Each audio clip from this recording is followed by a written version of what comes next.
Transmedia. Esteban Galán.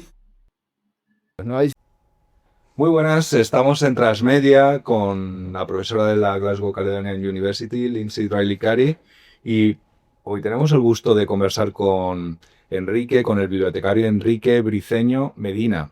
Enrique es director de la Biblioteca de la Universidad Católica San Pablo de Arequipa, y bueno, eres abogado, docente, te puedo tutear. Sí, por supuesto, desde luego. Abogado, docente y especialista en liderazgo y gestión de bibliotecas. Muchas gracias por acompañarnos.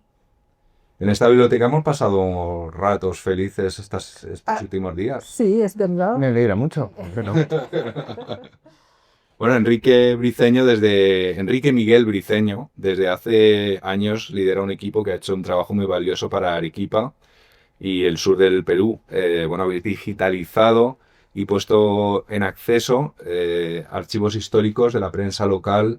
Estaba leyendo, esta mañana leía uno de los archivos digitalizados cuando se abolía, por ejemplo, la esclavitud. Sí, Y porque se había abolido previamente, pero a medias he entendido que la primera abolición el esclavo tenía que pagar su libertad. así es. Y luego, entonces, era emocionante leer eso. Decía, Sí, de hecho, no sé, pues si tú ves algunas notas en esta prensa que comentas, hay alguna que dice, se vende esclavo en buen estado, dientes completos, calle Mercaderes. Claro, te dice, sí, se venden vacas, se venden esclavos, ¿no?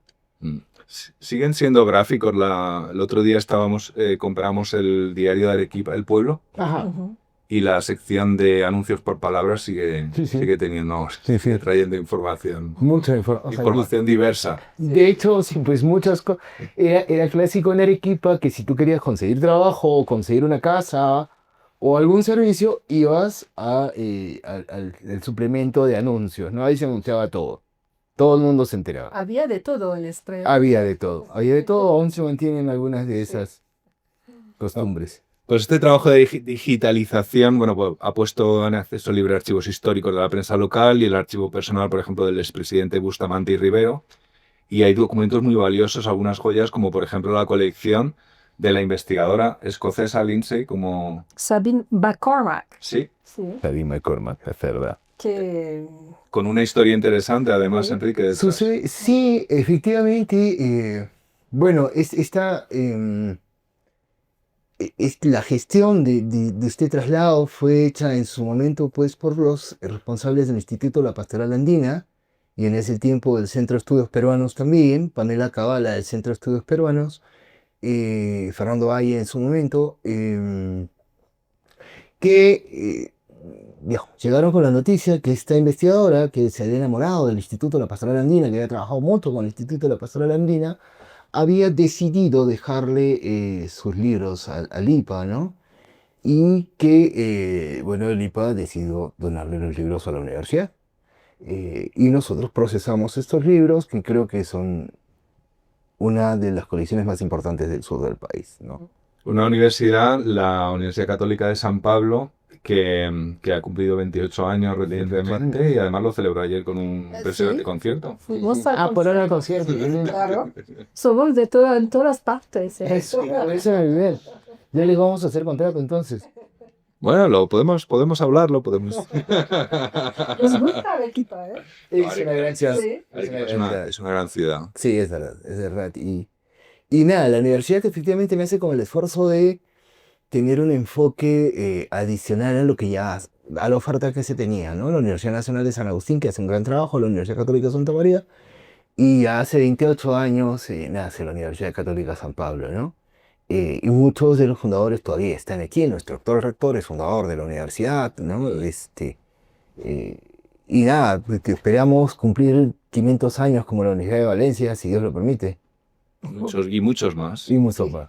Bueno, el campus de la universidad combina arquitectura moderna, espacios abiertos, la zona verde tan popular y tan agradable, y tiene unas vistas a los volcanes que rodean Arequipa. Es uno de los campus, y hemos visitado algunos más impresionantes que hemos... Por el río. Más agradables también. Está el sonido del río que te está acariciando en todo momento, tienes el frescor de la hierba, además estamos en invierno en Arequipa, que es un invierno muy suave. Ah, sí.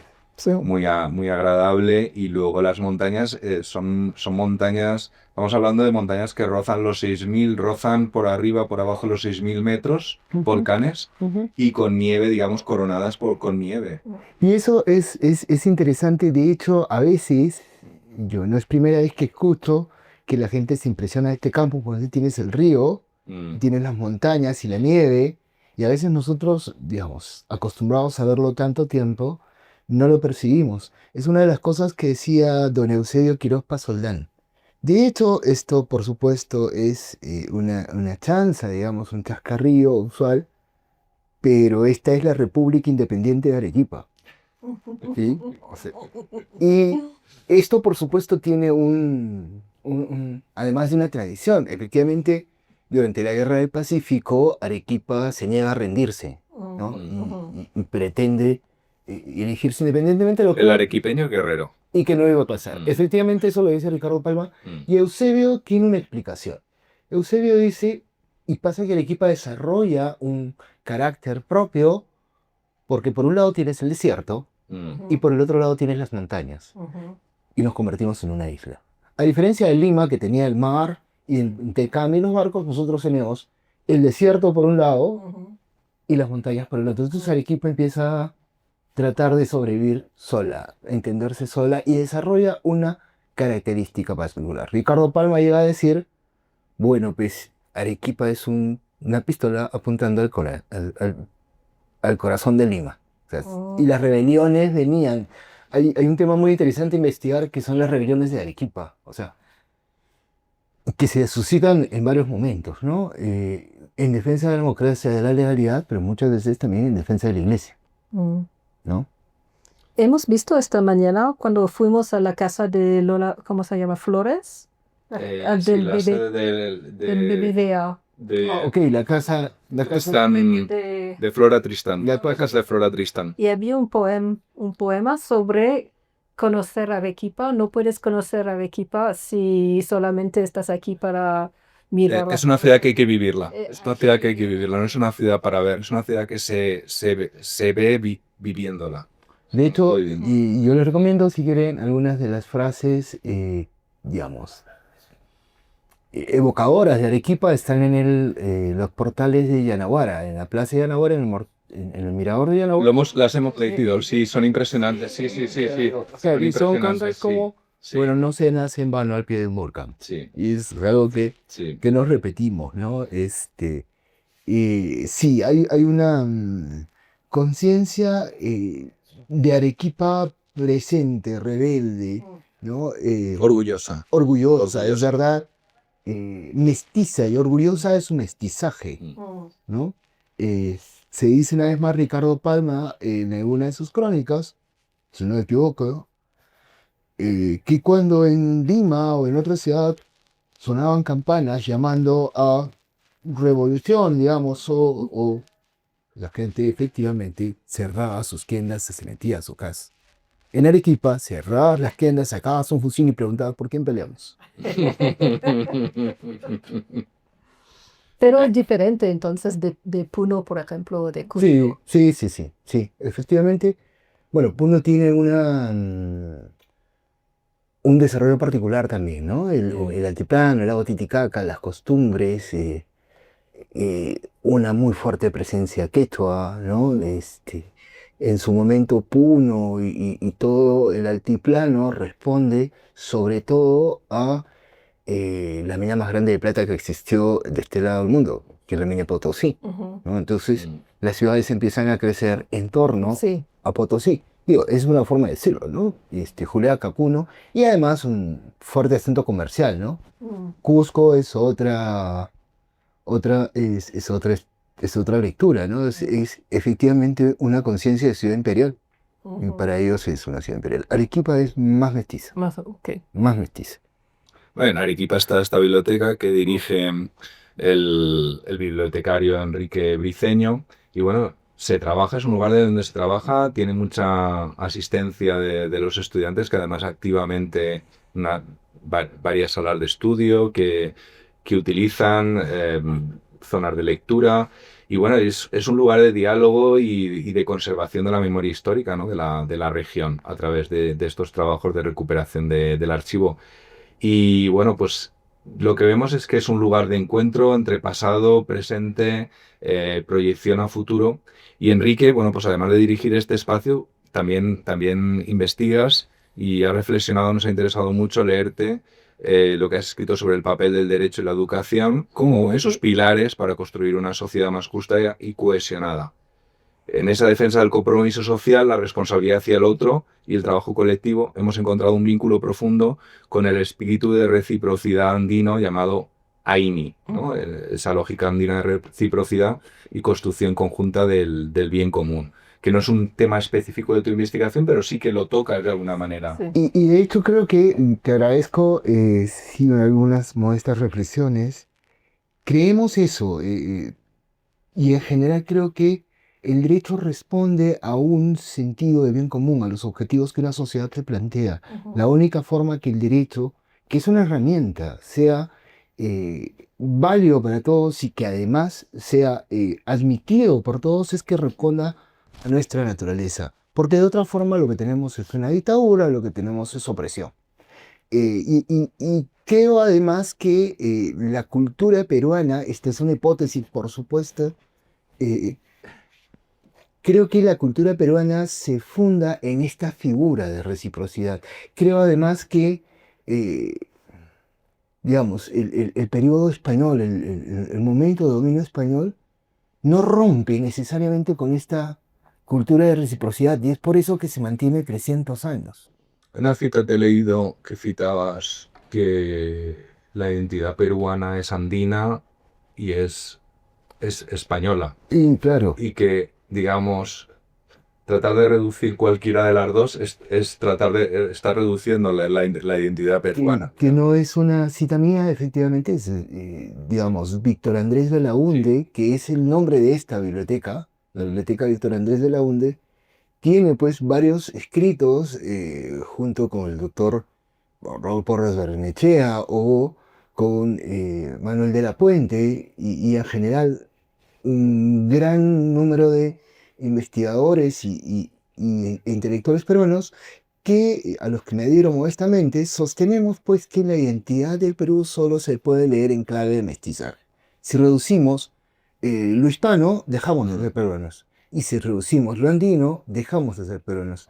Yo recomiendo mucho la lectura de José de la Riva Agüero, ¿sí? Que él ya hacia 1900, a comienzos del siglo XX, se da cuenta que la estructura del Perú solo puede responder mirando la cultura andina. O sea, solamente en la medida que nos entendamos uno solo, podemos crecer como nación, ¿no? Entonces, claro, siempre ha habido pues algunas posturas divisionistas, pero en realidad, y una vez más cito a don Eusebio Grospa Soldán, él sostiene pues que Arequipa es crisol de mestizaje. Aquí sí somos mestizos. En realidad, vamos a decirlo de una forma, Arequipa es un pueblo de campesinos. Que trabajamos la tierra, que nos Alrededor de un monasterio. alrededor de su parroquia. Eso es algo que acabas de decir, que me parece impresionante. Arequipa es un grupo de gente esforzada, obreros, campesinos, digamos, empresarios, emprendedores, que crece alrededor de su iglesia. Muy interesante porque lo señalas, una de nuestras manifestaciones culturales religiosas más importantes es la procesión del Señor de los Milagros. Y en la procesión del Señor de los Milagros, debajo del anda, todos somos iguales. ¿Sí? Allí no hay clases sociales, no hay distinción de razas, si es que eso existiera, ¿no? O sea, todos somos iguales. Las andas, creo que es eso. Por ahí lo dice el profesor de la Puente, mestizos, occidentales y cristianos. Esos somos los peruanos. De lo que he entendido de la sociedad andina en Arequipa, pero un poco más en general, existe formas propias de organizar su vida y su justicia también. Sí, Sí. más o menos. Y es que la pregunta que me he hecho es que como el derecho del Estado, entonces, que tiene que hacer todas las cosas para el país en general, puede asumir los pueblos indígenas con sus propias leyes y maneras de hacerlo. Es buena tu pregunta, es interesante. Efectivamente, bueno, vamos evolucionando, ¿no? Pero quizás se plasma con mucha intensidad en este país. Nuestra Constitución establece que ante un vacío, una deficiencia, se debe utilizar el derecho consuetudinario, que es el derecho de la costumbre. O sea, frente a una situación que se pueda revelar oscura o compleja, es válido utilizar la costumbre, ¿no? Las formas en las que ahora las llamamos comunidades indígenas, ¿no? Pero son los antiguos sabios en este país, resolvían sus problemas. Sí. Algunas ya son folclóricas, ¿no? Una manifestación folclórica, lo pueden buscar después o probablemente la conocen, se conoce como Takanakui, que es una pelea. Sí, Es que sí, hemos hablado de eso. Es una pelea y es una pelea que en su momento se utilizaba para resolver problemas. Sí. ¿Tenías? Con una fiesta. Y claro, y es que la cultura indígena Con la fiesta es después. festiva. Sí, Fiesta después. La cultura indígena es muy festiva. Hay una lógica de sí celebrar todo lo que vivimos, todo es un acontecimiento importante.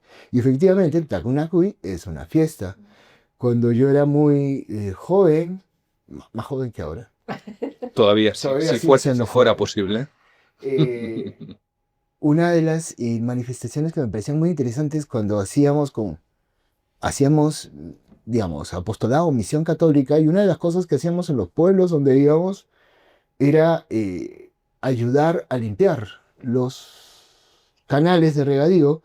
Eso suele ser en estas fechas, o sea, hacia julio, comienzos de agosto, se conoce como la fiesta o escarbo, le dicen, que en realidad es ir a limpiar escarbar los canales, limpiar, sacar la maleza, las piedras, y es un rito. Mientras los hombres trabajan, las mujeres acompañan con agua, y después todos se reúnen en una gran fiesta en la plaza donde hay comida para todos, donde hay bebida para todos, porque todos hemos trabajado por nuestra comunidad. Esa es la esencia del AINE. Yo trabajo por el bien. O sea, la Minca y el AINE son estas dos figuras. Yo trabajo para la comunidad y yo trabajo para ti y luego tú trabajas para mí. O sea, es muy usual que el vecino, el que tiene su yarta, le dicen en quechua, que es tu estancia, tu parcela, le diga a sus vecinos, ayúdenme a arar la tierra porque voy a sembrar. Y cuando tú vayas a sembrar, yo voy a ir a trabajar contigo. Esto era muy valioso en el en la cultura andina, tanto que Raúl Porras Barrenechea llega a decir que cuando se abandonan estos criterios de reciprocidad, redistribución, el imperio de los incas empieza a caerse, ¿no? Hay algunas crónicas que cuentan cómo Huayna Cápac, inca, fue dejado en el campo de batalla por sus generales porque no les había hecho un homenaje, porque no les había redistribuido o no había sido recíproco. Entonces tuvieron que invitar a los generales a hacer una fiesta y decir, oye, todo sigue funcionando como debe funcionar, porque esta es nuestra cultura, ¿no? Entonces, eso bueno, lo dice Raúl Porras de Barrenechea en La caída del imperio de los incas. Él llega a decir, pues, cuando ya el imperio se vuelve más imperio y ahora hay señores y que se sirven, el común de la gente dice, oye, esto no es lo que nosotros vivimos, creemos, ¿no? Antes era, yo sirvo y después el inca nos cuida. Así trabajamos juntos, ¿no? Yo te doy de mi cosecha y tú tienes un ejército que me cuida, ¿no? O el inca procura los tambos y el alimento. Entonces, cuando yo no tengo que comer, o hay la helada o la cosecha se echó a perder, el inca nos va a cuidar. Cuando eso se distorsiona un poco, eso dice Raúl Porras Barrenechea, el imperio de los incas empieza a decaer. Pero el Perú de ahora tiene estos valores en el derecho. Sí, yo creo que sí. O sea, a ver, Bueno, esto, por supuesto, en la... No al volante. No, al volante. No al No, volante. al volante. Cuando maneja, cuando... No, somos caóticos. Escribe con vergüenza. Pero una costumbre, vamos, la figura del cooperativismo en el Perú es un reflejo de esta trabajemos juntos, Mm. ¿no? En el ámbito popular es común, hasta ahora es común, que tú invites a los amigos, a los vecinos, a los familiares a celebrar un acontecimiento importante. Acabo de techar mi casa, ya le puse techo, ya tengo casa. Amigos, vengan a celebrar conmigo. Y claro, la dinámica que antes era mucho más precisa era, digamos, mucho más acentuada es, ayúdenme a techar. Entonces ibas, ayudabas, techabas la casa y después el anfitrión ofrecía una fiesta a todos los amigos que habían ayudado para este logro importante, tengo casa, ¿no? También lo vas a ver, hay mucha documentación en videos en internet de estos matrimonios en los que encuentras regalos fabulosos. Fabulosos. O sea, alguna vez tuve... Regalos. Sí, explico. Alguna vez tuve la oportunidad de estar en un matrimonio en una zona con mucha ascendencia andina, digamos, y había un matrimonio. Y tú mirabas entre los regalos y habían 2 autos, un camión. Y yo decía, oye, ¿y ellos quiénes son para invitarlos a mi matrimonio? Y me explica, en realidad no es un regalo. Te están dando oportunidad de que puedas producir para cuando yo te necesite, me devuelvas el favor. Entonces, eso es, y es muy, lo vas a ver, la gente te pone dinero, ¿sí? O sea, a los novios se estila. Sí, en la roca te ponen dinero y tú puedes ser, pero no es necesariamente un regalo, sino una inversión. Yo voy a esperar tu reciprocidad cuando a mí me toque, ¿no? Entonces, yo creo que sí, o sea, y es más, creo que hay elementos interesantes que bien analizados podrían convertir precisamente lo que es una nación, ¿no? Un conjunto de gente que empuja para el mismo lado y que en el volante efectivamente cada uno empuja para su propio lado. Mi ciudad tampoco somos, no como en Valencia. Valencia en España tampoco es el lugar donde mejor se conduce. No. Ahí hay un tema que digo, será materia de análisis, pero efectivamente ha salido un reporte hace muy poco. Somos la segunda o la tercera ciudad más caótica. Para ser 1 millón de personas es imposible que seamos tan caóticos manejando. Por Río, porque cada vez que debo cruzar la calle estoy un poco... Tensa, sí. Y haces bien en esto. Es que, claro, es muy raro, así parece ser, digamos, en muchos sitios tú pones un pie en la calzada y el auto se detiene. Aquí parece que se vea. No parece. Disculpa por eso, pero desafortunadamente sí, es muy complejo, nadie lo entiende. Bueno, quiero también agradecer a Henry Márquez, que nos está grabando esta entrevista aquí en la Universidad Católica San Pablo. Estamos conversando con el bibliotecario Enrique Briceño. ¿Qué es la justicia? Darle a cada quien lo que le toca. No más de lo que le toca, no menos de lo que le toca. Darle a cada quien lo suyo. Eso diría Hervada, ¿no? Nosotros seguimos mucho el pensamiento de Hervada a este nivel, ¿no? La justicia es darle a cada quien lo que le corresponde, lo suyo, es decir, su derecho, la cosa que le pertenece. ¿Cómo se ha distribuido lo suyo? Esa es otra conversación, ¿no? Pero si ya ha sido distribuido, eso te toca, te tienen que dar lo tuyo, ¿no? Creo que además son los puntales, son las columnas sobre las que se construye una nación. No estamos dispuestos a admitir una injusticia. Y tenemos que tener conciencia, porque lo decía varios pensadores, cuando a tus ganas, cuando a tus propios intereses le llamas derecho, estamos en problemas. ¿Sí? O sea, yo tener conciencia de, bueno, esto es lo que me toca, no más, ¿no? Eso logra equilibrio, logra que la gente viva en paz. Lo que buscamos nosotros es, como toda nación, vivir en paz, vivir en justicia, ¿no? Hablas perdón, en el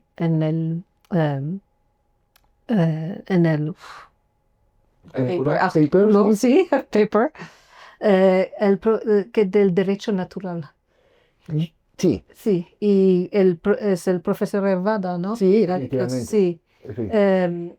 que me ha interesado mucho porque es una cosa que no conozco ¿Qué sostenemos?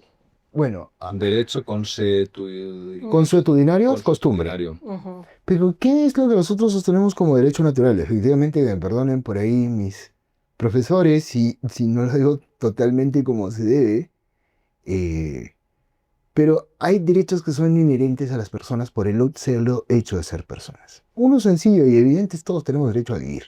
Ujú. La vida es un derecho natural, ¿no? No puede ser conculcado, no puede ser retirado, no puede ser borrado por decreto. Así lo han intentado muchísimos a lo largo de la historia. La vida es un derecho que no puede ser borrado por decreto. La vida, la libertad, ¿no? La capacidad. Yo de verdad lo pensaba y decía, mira, con todos los problemas que podemos tener en este país, con todas las injusticias que aún se manifiestan, pero yo todavía puedo pensar y decir lo que me da ganas de decir. A mí no me van a detener por lo que pienso, lo que creo, lo que hago, siempre en orden al bien común y al orden público, pero, o sea, no es que si yo hablo mal del presidente me va a aparecer una Gestapo por aquí o alguna policía de la moral, Ujú. ¿no?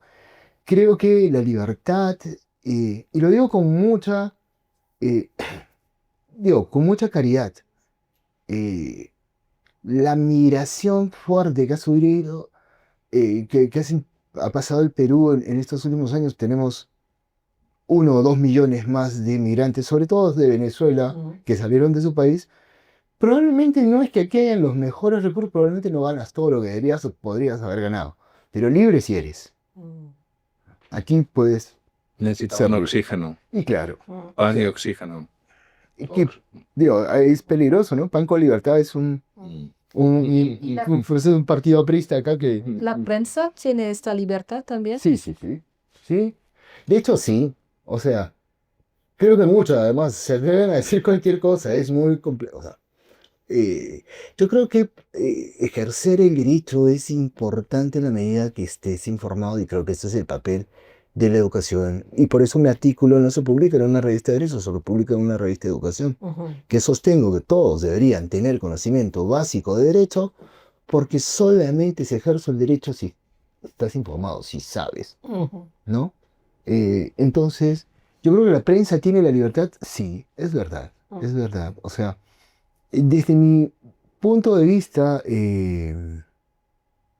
no hay pues ningún recorte y que me sostenga es una falacia, no es verdad. Aquí podemos hablar, o sea, cuestionas no sé, pues si el mandatario se compra un Rolex o no se compra un Rolex, ¿no? ¿Se opera o no? O se opera o no se opera, ¿no? Pero vamos, puedes decirlo, está ahí, lo puedes leer y nadie te va a perseguir. Creo que una de las virtudes del ser peruano es precisamente esa pasión que tiene por su libertad, por, digamos, ejercer su derecho sin limitaciones. No sostenemos ni admitimos muy pocas veces, ¿no? Dictaduras. Comenzábamos por las revoluciones de Arequipa. Es justamente lo que Arequipa hizo toda su vida. No admitir ni dictadores. Rebelarse ante un tirano. Sí, y nos ha costado, ¿no? Sangre y soldados, pero rebelarse. Hay un documental interesante que te gustaría saber que es una expresión de lo último que se hizo, digamos. La última gran revolución de Arequipa es la revolución de 1950 cuando los chicos de un colegio, hace poco, es que en verdad es muy evocador, los chicos de un colegio que protestaban por los servicios malos que se les daban y en ese momento teníamos aquí un dictador, el gobierno peruano tenía un dictador y aquí gobernaba un militar y dijo, bueno, a mí, como los militares, sin dudas hay murmuraciones y los chicos contestan. Eh, y ya bueno, se empiezan a suceder un montón de cosas. Muere un muchacho y se levanta toda la ciudad de Arequipa. Y durante unas semanas Arequipa tomaba disparos, gente muerta, y Arequipa no se rendía. Y tú decías, oye, pero ¿por qué? Por los chicos, porque no se puede, ¿no?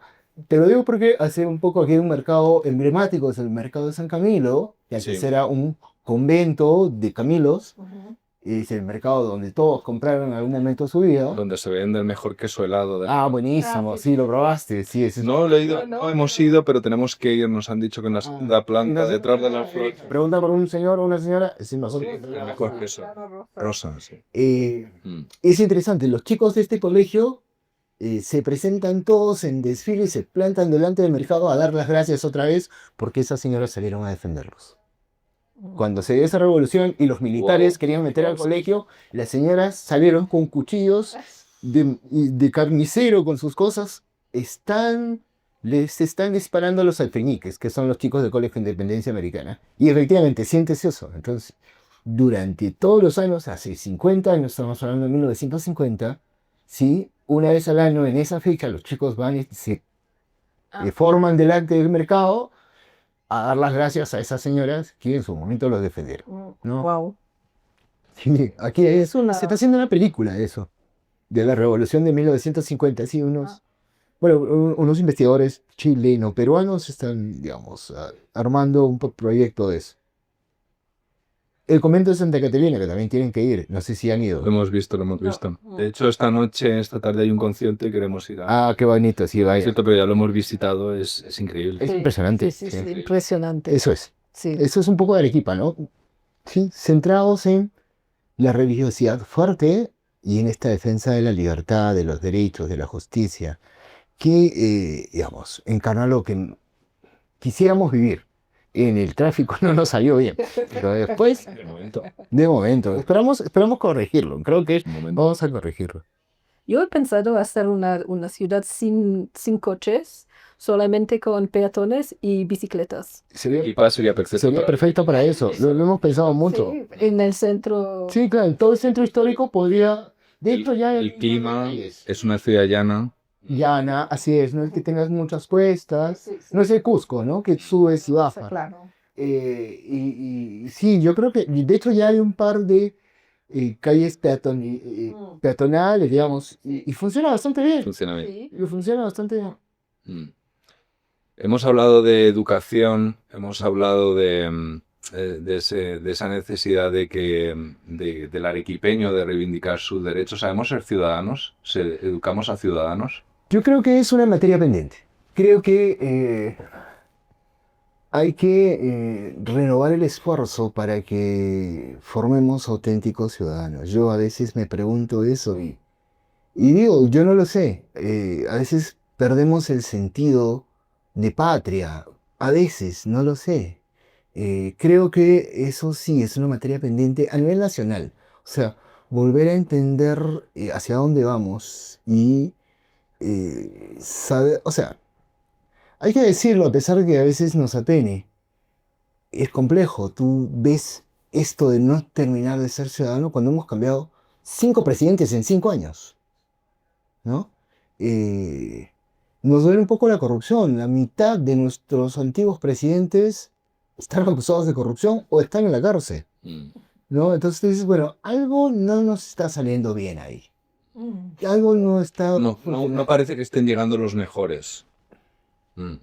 Y entonces, digamos, vieja máxima política, todo pueblo se merece el gobierno que tiene. Y entonces, ¿dónde nos estamos equivocando? Yo creo que la gran tarea del país es la educación. Y creo, honestamente, y lo digo con no poca modestia, creo que la San Pablo es un gran esfuerzo educativo, ¿no? A mí me alegra mucho que a ustedes les parezca bien lo que han visto como universidad. Y yo sé, porque trabajo aquí ya casi 20 años, el esfuerzo que todas las personas ponen para que esto siga funcionando. Yo lo he dicho públicamente, no sé, pues la gran infraestructura no tenemos. Quisiéramos ser un poco más grandes, San Agustín es más grande que nosotros, no sé, quisiéramos tener más campus, por No supuesto. tiene río. Y no tiene río. Porque Tiene no tiene río. Pero nos gustaría tener un campus más grande, por supuesto. Nos gustaría tener muchos más recursos para disponer, Mm, por supuesto. Creo que nos esforzamos mucho, pero el gran patrimonio de esta universidad es la gente que trabaja aquí. El esfuerzo que le ponen en hacer cada cosa, en los detalles. De hecho, creo que ustedes lo han experimentado estos días, ¿no? Yo intuía y los miraba y decía, bueno, ellos no se esperaban que los recibieran de esta manera. Porque es prácticamente lo que somos hoy, son gente interesante y empezamos a pasarnos la voz. mm. Oye, hay cosas que podemos compartir. Entonces, creo que es eso. Y creo que el ser arequipeño pasa un poquito por eso también, ¿no? Esforzarse mucho por lograr los objetivos. Y sí tengo que decir que la materia pendiente es que tenemos que optimizar nuestros niveles educativos. Hay que esforzarse más para llegar a todos los espacios del país.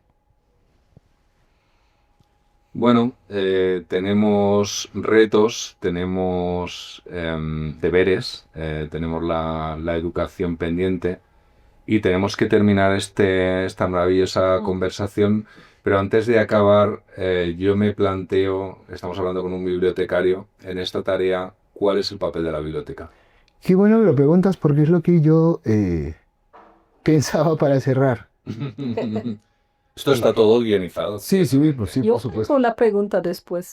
También. Tienes una pregunta Sí, después. pero después. Te adelanto que será difícil. Pero, son buenas, son buenas. ¿Cuál es el papel del bibliotecario? Lo conversamos mucho con el equipo. Somos los depositarios del conocimiento del mundo. El conocimiento del mundo sigue aquí. Manejamos redes sociales, manejamos recursos digitales, tenemos muchísimos libros digitales, más que los físicos, manejamos inteligencia artificial, pero el conocimiento del mundo sigue aquí. Hoy día fue la ceremonia de incorporación de don Eusebio Quirós Pasoldán, historiador, como arequipeño ilustre, ¿no? Un reconocimiento del gobierno regional, de la municipalidad provincial, declarando un arequipeño ilustre. Su biblioteca es esta, la que están al frente. Y él me dijo, o él alguna vez le preguntabas, don Eusebio, ¿usted se ha leído todos los libros? Y él me decía, elige uno, cualquiera. Y tú sacas y están sus notas, sus anotaciones. El pensamiento de este hombre sigue aquí. El pensamiento de cada persona que ha escrito un libro está allí, ¿no? Y nuestro trabajo maravilloso es cuidarlos. Entonces, ¿cuál es el papel del bibliotecario? Difundamos cultura, difundamos lectura, que la gente lea. Nunca como antes hemos tenido tanta posibilidad de acceso a la información, ¿sí? Pero como comentaban, en algún momento, o lees lo bueno y tienes a alguien que está cuidando, o en realidad tienes un jardín con hierba mala o cualquier cosa, y junto, no sé, pues a los tulipanes puedes encontrar el estiércol. Entonces, ¿cuál es el papel de un bibliotecario? Seguir cuidando libros, seguir transmitiendo la cultura. No nos van a, o sea, la inteligencia artificial nunca va a pensar por nosotros. Entonces, Incluso el rito, ir a la estantería, coger el libro. todas las etiquetas están pegadas una a la misma distancia de la otra, si la pueden ver. Sí. Está pensado así. Claro. O sea, cuando alguien le transmite, y esto no lo hacen necesariamente los bibliotecarios, lo hacen chicos que a veces trabajan en la biblioteca, contrapensión o practicantes, y hay una persona que le dice, mira, nosotros siempre hicimos así, agarra tu regla, 3 centímetros de borde aquí, esto tiene que ser de este porte. Esta biblioteca tiene los 28 años que tiene la universidad y siempre hemos hecho las cosas de la misma manera, ¿sí? Entonces, cuando tú dices, este es un libro de San Pablo, por eso. Pero que no es verlo. Es eso, o sea, es valorar lo que nos toca. De hecho, muchas de las colecciones hoy día, el equipo no lo ve, se están ordenando, procesando la colección de una familia importante en Arequipa, que por gestión de nuestro rector, pues vamos por ella. que, vamos, para que entiendas un poco el espíritu arequipeño, esta es la colección de Romaña Gibson, que son una familia antigua. La señora Doris Gibson era directora de una revista muy interesante en el Perú, una revista de política y variedades. Y alguna vez un entrevistador, ella presumía mucho del ser arequipeño, y le dijo, yo tengo aquí tu partida de nacimiento y dice que naciste en Lima.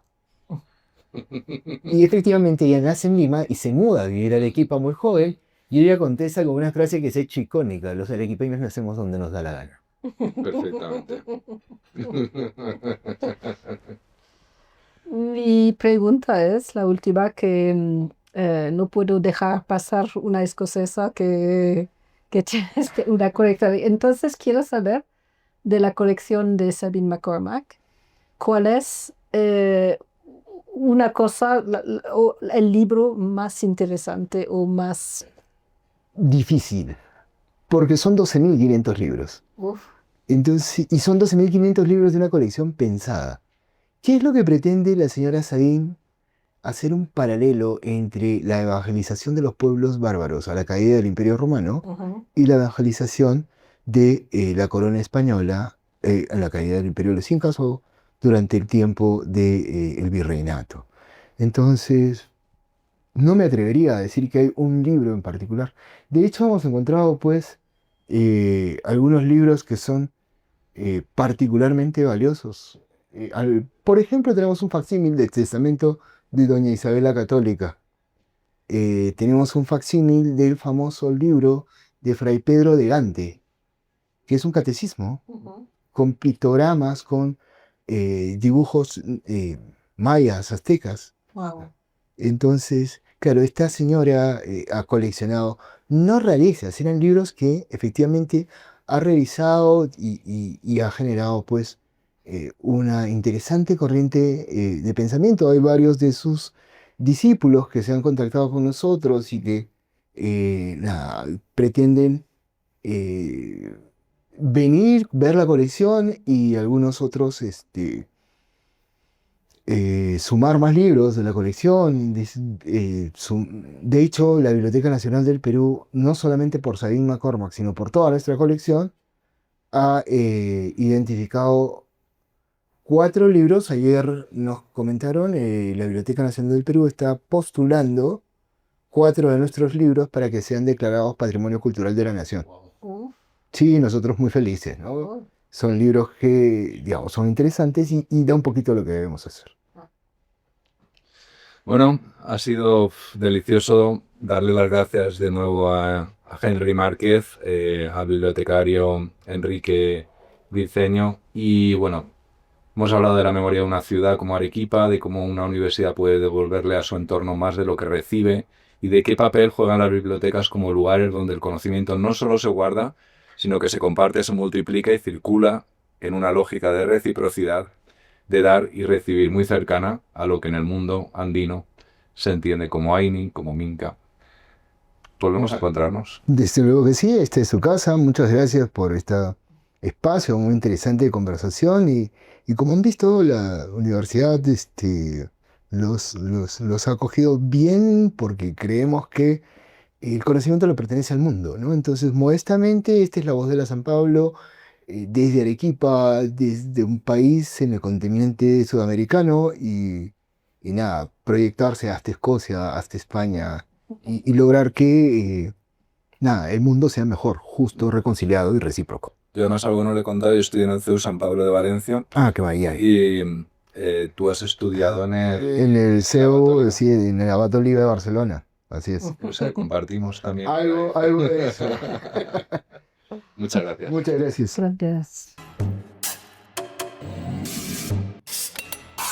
Transmedia.